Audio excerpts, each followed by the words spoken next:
आप सभी साथियों का मेरे इस चैनल पर हार्दिक अभिनंदन और स्वागत है। तो साथियों, आज हम लोग प्रतिशत पर आधारित प्रश्नों की श्रृंखला शुरू करने जा रहे हैं, जिसमें हम प्रतिशत के टाइप वाइज प्रश्नों का, जिस प्रकार के प्रश्न परीक्षा में पूछे जाते हैं उन्हीं प्रकार के प्रश्नों का आज हम लोग जो है एक श्रृंखला शुरू करने जा रहे हैं, जिसमें हम प्रतिशत से आधारित सारे टाइप के प्रश्नों को हल करेंगे। ठीक है, तो आइए शुरू करते हैं। शुरू करने से पहले आप लोगों से मेरा एक निवेदन है कि आप लोग कृपया धैर्य बनाए रखेंगे, हड़बड़ाएंगे नहीं, है ना। क्या होता है, छात्र जो होते हैं ना, बहुत जल्दी केवल ट्रिक्स के ही चक्कर में रहते हैं। ठीक है, कि सर ट्रिक्स जल्दी से जल्दी बताएं और हम लोग जो है आगे बढ़े।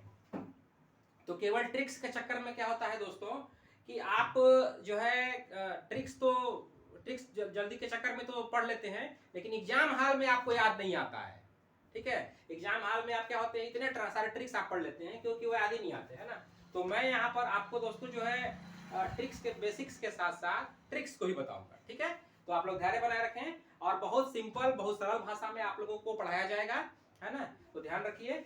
और अगर आपको हमारा चैनल पसंद आता है तो कृपया लाइक, शेयर और सब्सक्राइब भी करेंगे। ठीक है, तो चलिए शुरू करते हैं। तो सबसे पहले हम लोग देखेंगे कि प्रतिशत किसे कहते हैं। ठीक है ना, तो प्रतिशत का मतलब जो होता है, हम लोग एक परिभाषा रट लेते हैं। ठीक है, ठीक है, तो हम यहाँ प्रतिशत का परिभाषा पर बात नहीं करेंगे, हम यहाँ पर इसके बेसिक कॉन्सेप्ट पे बात करेंगे। प्रति और शत। प्रतिशत जो होता है वो दो शब्दों से मिलकर बना होता है, प्रति और शत। प्रति का मतलब होता है एक और शत का मतलब होता है 100। तो इस प्रकार से प्रतिशत का मान कितना हुआ भाई, 100, है ना। तो यहाँ पर हमारा बेसिक कॉन्सेप्ट यही है, कोई भी मान हो, ठीक है, चाहे कोई धन हो या कोई मान हो, है ना, उसको अगर हम प्रतिशत में लिखेंगे तो कितना मानेंगे, 100। कितना मानेंगे, 100।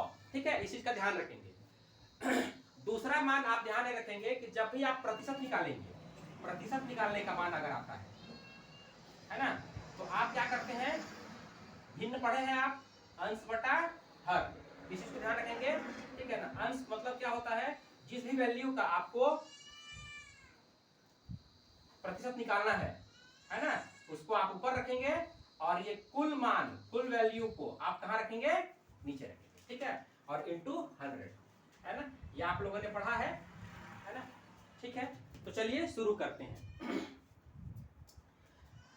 ए का मान बी से 40% कम है ना। तो यहाँ पर आपको क्या करना है, एक एक सेंटेंस पढ़ना है ना, पूरे क्या कहते हैं, पूरे प्रश्न को पढ़ करके कंफ्यूज नहीं होना है ना। एक एक सेंटेंस पे काम करेंगे और आगे बढ़ेंगे। ए का मान बी से 40% कम है ना। तो यहाँ पर आप देख रहे हैं कि ए का जो मान है वो बी पर डिपेंडेड है। किस पर डिपेंडेड है, बी पर। तो हम क्या करेंगे, यहाँ पर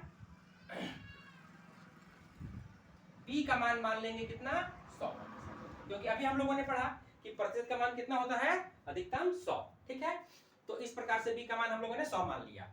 तो बोलता है 40% कम है, तो कम का मतलब जानते हैं सब लोग, है ना। कम का मतलब क्या करना पड़ेगा, माइनस। तो इस प्रकार से आ गया क्या, 60%, है ना। तो ए का मान कितना हो गया, 60%। अब आगे क्या प्रश्न है, ये पहला सेंटेंस हमारा कंप्लीट होता है। आगे चलते हैं। तो बी ए से कितना प्रतिशत अधिक है ना। तो अधिक का प्रतिशत निकालना है, किसका निकालना है, अधिक का। तो कितना प्रतिशत अधिक है भाई, तो 40% अधिक है। ठीक है ना, ए का मान 100 है और 60, ए का मान कितना है, 60। तो इस प्रकार से बी जो है ए से कितना अधिक है, 40 अधिक है ना। तो जिसका मान भी निकालना होता है उसको ऊपर रखते हैं। ठीक है, और बोलता है बी ए से कितना अधिक है। यहाँ पर ध्यान रखेंगे, जिसके भी सापेक्ष बोलेगा वो कहाँ आएगा, नीचे आएगा। ए से बोल रहा है तो ए का वैल्यू कितना है, 60। ए का वैल्यू कितना है, 60, है ना। और चूंकि प्रतिशत निकालना है तो इंटू क्या करना पड़ेगा, 100, है ना। अब इसको सॉल्व करते हैं। यहाँ पर बटा है और गुणा है, तो सबसे पहले हम क्या करेंगे, बंटवारा। अगर बंटवारा होता है तो 0 0 बट गया, 4 और 6 2 से बट जाएगा, 2 दूना 4 और 2 तिया 6, है ना। अब कोई बंटवारा नहीं होगा, 3 के पहाड़े में न 2 आता है न तो 100 आता है। ठीक है, तो इस प्रकार से हम अब इसका गुणा करेंगे, 2 एकम 200 बटा 3, है ना। अब बटा है तो बंटवारा करेंगे, ये हो जाएगा 3 छक 18, 3 छक 18, फिर 2 बच गया, दशमलव लगाएंगे, फिर 3 छक 18, 3 छक 18। इस प्रकार से ये हमारा आंसर हुआ 66.66। ये हमारा आंसर है, ऑप्शन नंबर डी में। ठीक है, तो बहुत ही आसान तरीके से हम लोगों ने इसको देखा है। चलिए आगे हम देखते हैं टाइप 2।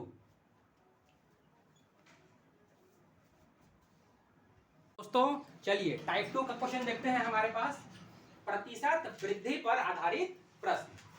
ठीक है, चलिए समय को बिना गवाए हुए प्रश्न शुरू करते हैं। ए का वेतन बी से 50% अधिक है। इससे पहले हम लोगों ने क्या देखा था, कम है ना। ये दूसरा प्रश्न है, प्रतिशत पर आधारित दूसरा टाइप का प्रश्न है। ए का वेतन बी से 50% अधिक है, तो बी का वेतन ए से कितना कम है, हमें प्रतिशत में मान बताना है। ठीक है, ये 4 ऑप्शन दिए हुए हैं, एसएससी CHSL 2016 का प्रश्न है। ठीक है, तो चलिए बिना समय गवाए हुए प्रश्न को शुरू करते हैं। हम लोगों ने भी बेसिक कॉन्सेप्ट क्या देखा है, प्रतिशत का मान कितना होता है, 100। ठीक है, तो कोई भी मान हो, कोई भी वैल्यू हो, कोई भी धन हो, है ना, उसका प्रतिशत में अधिकतम मान कितना होगा, 100। ठीक है, ये हमने कॉन्सेप्ट सीखा था। चलिए शुरू करते हैं। ए का वेतन बी से 50% अधिक है, यानी ए का जो वैल्यू है वो बी पर निर्भर है। ठीक है, तो हम यहाँ क्या करेंगे, बी बराबर मान लेंगे कितना, 100%। ठीक है, बी का मान कितना मान लेते हैं, 100%। अब क्या बोलता है, 50% अधिक है। ठीक है, तो आपको 50% अधिक है, मतलब सिंपल सा आपको क्या करना है, यहाँ पर अधिक है तो क्या करेंगे, जोड़ेंगे। ठीक है, तो 100 में 50 जोड़ दीजिए तो कितना हो गया, 150। ये आपको मिल गया ए का मान। ठीक है, अब आगे चलते हैं। तो बी का वेतन ए से कितना कम है, कितना कम है। ठीक है, तो बी का ए से कितना कम है, तो आपको ये बीच में वैल्यू दिख रहा है 50। ए का मान है 150 और बी का मान कितना है, 100।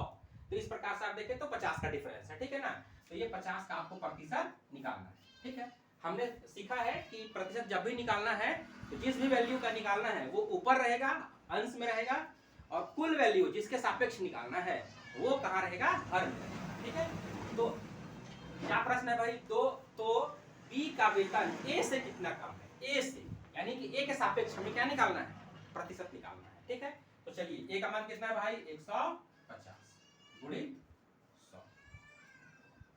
ठीक है, चलिए सॉल्व करते हैं। ये 0 0 कट गया, 5 से 15 कट जाएगा, 5 एकम 5, 5 तिया 15। ठीक है, हमारे पास वैल्यू कितना आया, 100/3। 3 से इसको डिवाइड करिए, 3 तिहाई 9, 3 तिहाई 9।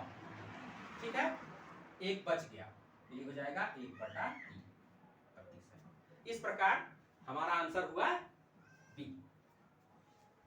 ठीक है दोस्तों, तो इसी प्रकार के प्रश्नों को देखने के लिए हमारे चैनल को आप लोग जो है, आप लोगों से निवेदन है कि लाइक करें, सब्सक्राइब करें, और जो भी गणित से संबंधित जो तैयारी कर रहे हैं दोस्त, उनको आप शेयर करें। ठीक है, तो धन्यवाद, जय हिंद, जय भारत।